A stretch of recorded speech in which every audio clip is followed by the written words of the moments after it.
Hello and welcome to At the Leadership Table with retired Major General Jim Hoyer. Oftentimes people hear the word leader and they think only of political leaders, but leaders come in many forms, and that's worth exploring. I'm Jim Hoyer, born and raised in West Virginia, a husband, a father, a new grandfather, and a retired military leader, serving for over 40 years in public leadership for our state and nation. Now, the most important mission I have going forward is to educate, motivate, and empower our next generation of leaders. At the leadership table with me today is Deb Harris from the West Virginia Jobs and Hope program, a program that has done a terrific job of helping people in recovery move back into employment opportunities. And I'll ask Deb to talk about how important that is here in a minute. I've had the opportunity to work with Deb and the many people who've worked with the Jobs and Hope program. I will tell you that she's exceptionally dedicated to West Virginia and to helping people in recovery find those career opportunities going forward that are so important to their continued recovery and success. So, Deb, it's a pleasure to have you and someone who's doing the great work that you're doing at the leadership table with us today. Thank you so much for having me. It's an honor to be here with you. And Deb, we're going to start out by asking you the same first question we ask all of our guests. Please share with us a standout moment when you learned something really important about leadership. So I've been really fortunate to have good leadership to learn from. And I can tell you, my immediate supervisor, Lori Smith, has provided such a significant example to me in including me in all decisions and all conversations. So that might not be a single standout moment for me, but it has been so important in helping me form my own leadership style and learn from great leadership, and just making sure you include everyone in the conversation and everyone in the decisions that affect the people that you serve. Yeah, and I do want to reinforce to our listeners that you and Lori have been a force of nature in moving Jobs and Hope forward and helping people with opportunities. So we greatly appreciate that. And if you could tell us a little bit about your path to where you are today with Jobs and Hope and the work that you do. Sure. So I had a non-traditional path to get me here. But I think it's an important story to tell. I'm a person in long-term recovery myself, and what that means for me is that I have not had any mind or mood-altering substances since November 7th of 2008. And I was a single mom, 30 years old, when I started college for the very first time. I went to sign up for TANF benefits, had to take a TABE test, and my TANF worker said, "You scored really high on this. You're really smart. Have you ever thought about going to school?" And I hadn't had anyone ever tell me that, and I had never thought about going to school. So that's what I did. I enrolled in a community college and then went on to get my bachelor's degree, went back to work at Bridge Valley Community and Technical College as a TANF counselor, helping others, college students who were on TANF benefits, complete college. That particular population, they have kids, they're low income, they have a significant amount of barriers that prevent them from completing a college education. So I thought, this is what I'm supposed to do for the rest of my life. This is great. I know what these students are going through. I've been there, I've done that. While I was working at Bridge Valley, um, our former governor, Governor Justice, announced Jim's Dream in his State of the State in 2019. And they were doing listening tours. I think you were involved in those listening tours around Mhm. community colleges throughout the state. Really just trying to figure out what this program would look like. What would the participants look like? What would the staff look like? How will it work? How will all of these state agencies work together? Because really, I don't think it had ever been done before, where you had all of these different state agencies and organizations and programs coming together with a common goal. What would this look like? So you all came to Bridge Valley. I'm always good for an opinion. I stood up a couple of times and gave my opinion, and I said, if they're already being drug screened, you shouldn't be drug screening them multiple times. It's creating an additional barrier. And then I gave a few other opinions. And about a month later, I heard from Lori, and she said, we'd like you to come down to the Capitol, continue this conversation. We think you have valuable insight. We want your input on what this program would look like. And really the rest has been history. We were making it all up from the beginning and kind of, flying the plane as we built it. And I still look back today and think, I can't believe we've come so far with this program. We've really impacted a lot of lives in the state of West Virginia. And I really do believe that this is my purpose.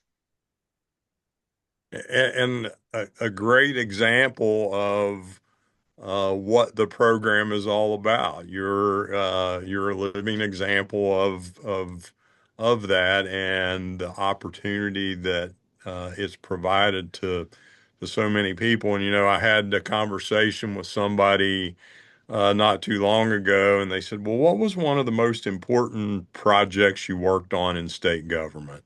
And I said, well, the first one that comes to mind is one that wasn't even associated directly with the Guard, but I was asked to be a part of with Governor Justice and the leadership team, and that's Jobs and Hope. And the response I got was, well, what's Jobs and Hope? And I thought, well, I need to do a better job of making sure that people understand what the program is and what it does. So, can you tell our listeners a little bit more about the Jobs and Hope mission and how you're making an impact on West Virginia?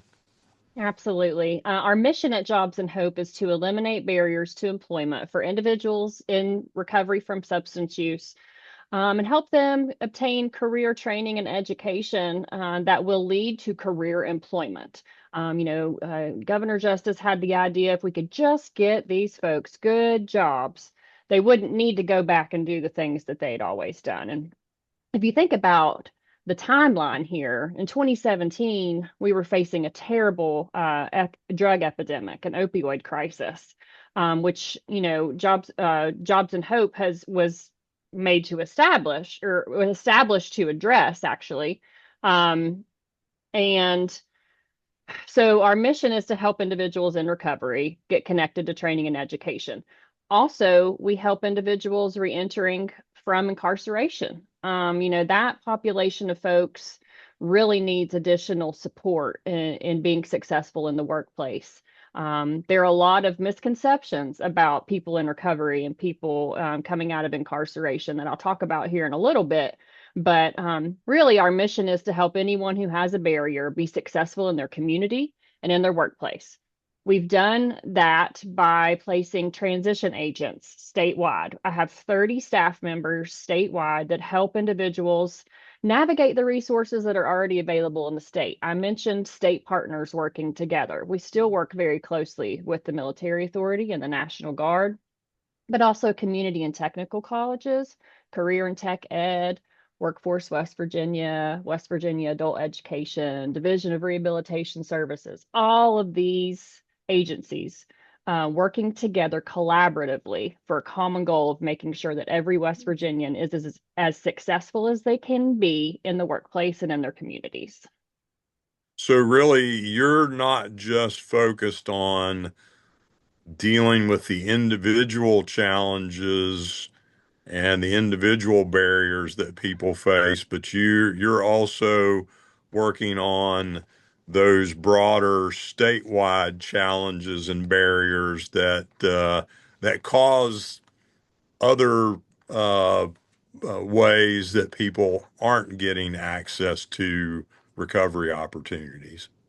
Absolutely. I think it's systematic. There are systematic barriers happening. Lots of resources available in the state, but often difficult to navigate. How do I know if I qualify for this? How do I know if I'm eligible for this? Where do I go to sign up for these resources? What does it cost? All of those things that might sound easy to navigate, but if you look at the population that we're serving, it's easier to just say no or easier to quit than it is to jump through hoops or figure out all of those eligibility requirements. And for an individual and an employer to link together, sometimes it's about overcoming misconceptions related to recovery and job opportunities, or leaving incarceration and job opportunities. Can you talk a little bit about some of those misconceptions and how you guys help bridge the gap on that? Absolutely. Some of the most common misconceptions that job seekers have, especially those coming out of incarceral settings or treatment and recovery housing. I'm a felon. No one's going to hire me. I have substance use history. Nobody's going to want to hire me. That is absolutely not true. I'm living proof of that. I think that really one of the things that COVID gave us was employers need people that are going to show up.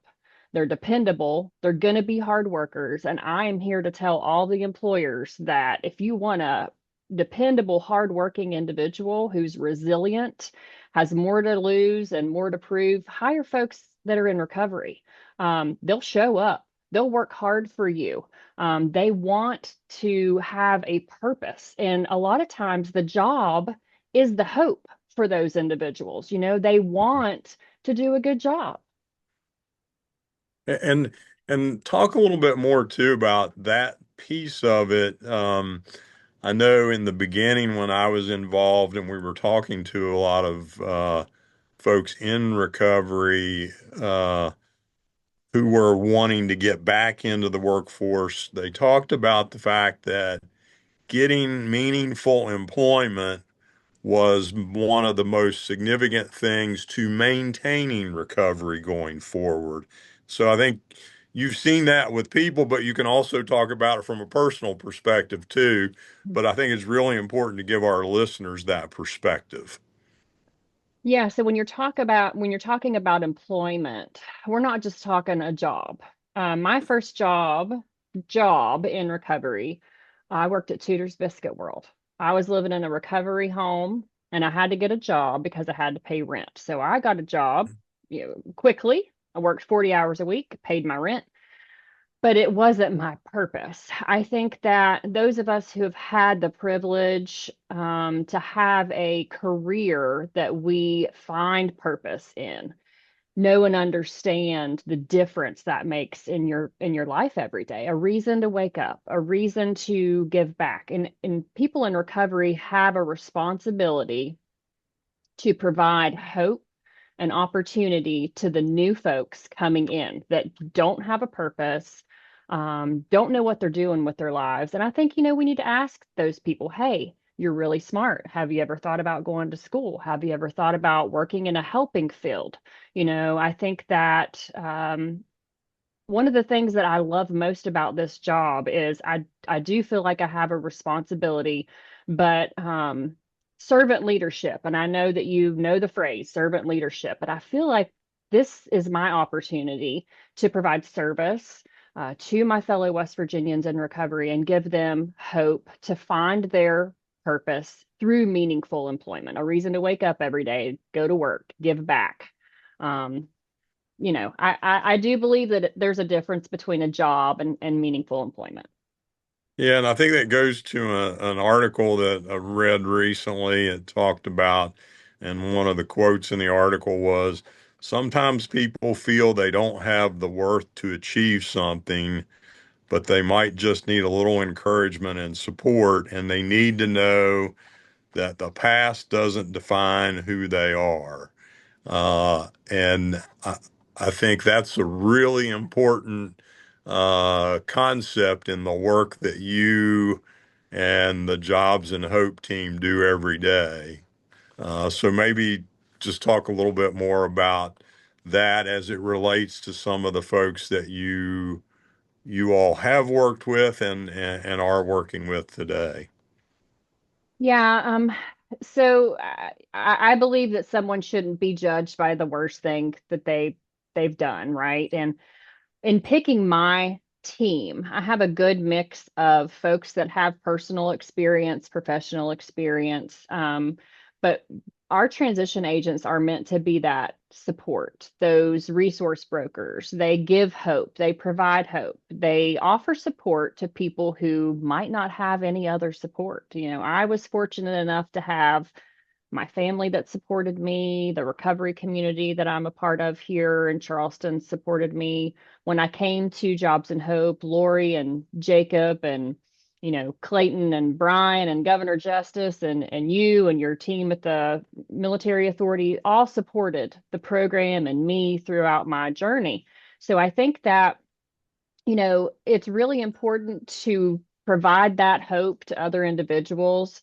Encouragement and support go a long way. You can give folks resources, you can give them training, you can give them education, but if they don't have support to help them through the difficulties that come up throughout that journey, they're not going to be successful.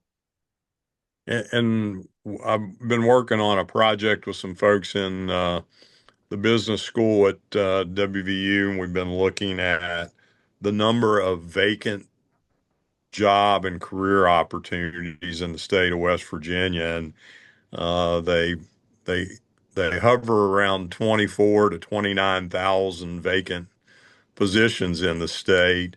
You and I and Lori and others had the opportunity to work with the Contractors Association, some other professional trade groups, the folks at ACT, and it's not just higher education opportunities; it's also those skilled trade opportunities. So maybe talk a little bit about the broad spectrum Mhm. from entry level jobs to those that require higher education that you guys work with individuals on. Yeah, one of the cool things about our program is there's no linear process, let's say. Whatever the person comes in as their goal, that's what we try and help them achieve. We have folks that want to go into the treatment and recovery field. So we start them out on the peer recovery support specialist training. And some of those vacancies at WVU Medicine hires lots of peers at their facilities to help in the ER. We have peers helping in police and quick response teams. We have peers doing all kinds of really cool things statewide in the recovery field. We've been able to partnership with the West Virginia Contractors Association and the West Virginia National Guard to develop a heavy equipment operator training at Camp Dawson in Kingwood, West Virginia, one of the coolest programs that we have, where we have participants that go and live at Camp Dawson for 28 days. They're trained hands-on 5 to 7 pieces of heavy equipment 7 days a week. And they leave there with employment because our partnership with the Contractors Association brings employers to a graduation ceremony every single month. We have one coming up here at the Construction Trade Expo at the end of the month. It's one of my favorite events to attend, this graduation ceremony, and they get to go around with their resumes and they have job offers when they leave there. So we have anything from helping peer recovery all the way to construction and trades, but we also help with those soft skills trainings that people need so desperately: customer service, soft skills, show up to work, show up on time. It's important to have customer service skills. You're going to have to deal with people in every job that you enter. So we really have a broad spectrum of employment opportunities for our participants. And I think what we saw and what you guys continue to see is that employers in West Virginia, because I think everybody in this state has somehow been impacted by the drug epidemic, are willing to, if somebody demonstrates those soft skills and is willing to get the training for the position, that these employers are hungry to hire folks and give them a second opportunity going forward. And your rates of success are exceptionally high. Uh, They absolutely are. Yeah. And employers are really hungry, but we have incentives for them as well. We offer wage reimbursement mhm. to employers that are willing to hire our participants. After that wage reimbursement is exhausted, they retain about 60% of those folks that are hired. I think that's a really high amount, and it really speaks volumes to the hard work that folks in recovery do for employers. Absolutely. And, you were talking about purpose earlier, and maybe just reflect a little bit on uh, purpose for the individuals in your program. Uh, all are just a little bit different based on the individual and where they have come from and what they envision for the future. Yeah, we try and meet our participants where they're at. They're all on a different journey. They're all at a different time in their journey. Some folks come to us, they already have a master's degree. They're looking for these opportunities. Other folks, they need their high school equivalency. And they really all have different goals. So our transition agents work with them on an individual basis to set short and long-term goals based on what they say they need, based on where they are in their journey at any given time. Yeah, and I think that's a great point to reinforce is you have people who have been impacted personally by the drug epidemic who come from advanced degree programs and higher education all the way to the base level of somebody who got impacted and never was able to finish high school. So you're dealing with a broad spectrum of people across the state of West Virginia. Absolutely. I mean, addiction definitely does not discriminate. So you're somebody who has uh, lived the journey and continues to live the journey, and you're an example for those folks that are in the program, but you're also helping shape the program to impact the most number of people in the state of West Virginia, in a state that's been truly impacted by the drug epidemic. Tell me what your vision for the next 5 years and the success of this program looks like. High in the sky. I would love to expand. I would love to expand our reach throughout the state. We currently have just about 1,500 active participants and, 30 staff members, but I feel like we could double those efforts and reach so many more people. And there's a lot of funding. There's a lot of money coming into the state of West Virginia to address the opioid epidemic. You have the West Virginia First Foundation that was established. You have this rural health transformation project coming in, lots of dollars coming into the state that I feel like if we could somehow tap into some of those, we could make such an impact statewide on our efforts that we have already been able to prove this is working. We have established over 3,000 people have reinstated their driver's license because of Jobs and Hope. We've graduated 650 people from the program who have career employment. I mean, career employment. These folks are making way more than me or you. I mean, they're having really good careers. So, I think pie in the sky, long term, I would like to see the continuation and the expansion of Jobs and Hope and similar efforts. We have Mhm. partnerships with the Department of Human Services that we're looking at impacting parents who are actively engaged in treatment courts. And that's exactly the type of folks we want to help. They're trying to recover, they're trying to do the right things, and we want to help them before they lose their kids, before their kids become a statistic in the foster care numbers that we also see impacting the state. So I have lots of ideas. And I'm willing to talk more about it if anybody else wants to listen. Well, we'll continue to get the word out again. As I mentioned earlier, I think this was one of the programs that I look back on in my time in state government that had the most significant impact on the future of West Virginia going forward because of the challenges that we faced. And you mentioned the driver's license piece, and I remember working with legislators in the governor's office, and that was one of the things that we made a change on Mhm. because we realized early on that if somebody couldn't get to and from work successfully, we weren't going to be able to impact their opportunity to get back in the workforce. And that was going to impact their ability to maintain recovery long term. Mhm. Mhm.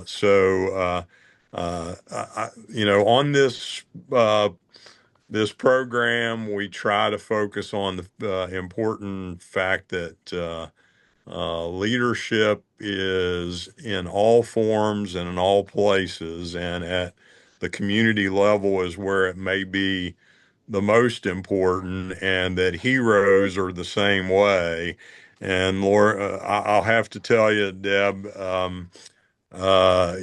you're a great example of a hero in leadership at that community level because you were able to overcome the challenges that were presented to you and not only overcome them personally, but go on to impact helping other people make that recovery. So I thank you for being that example, being that local level hero, and thank you for joining us at the leadership table and telling that story.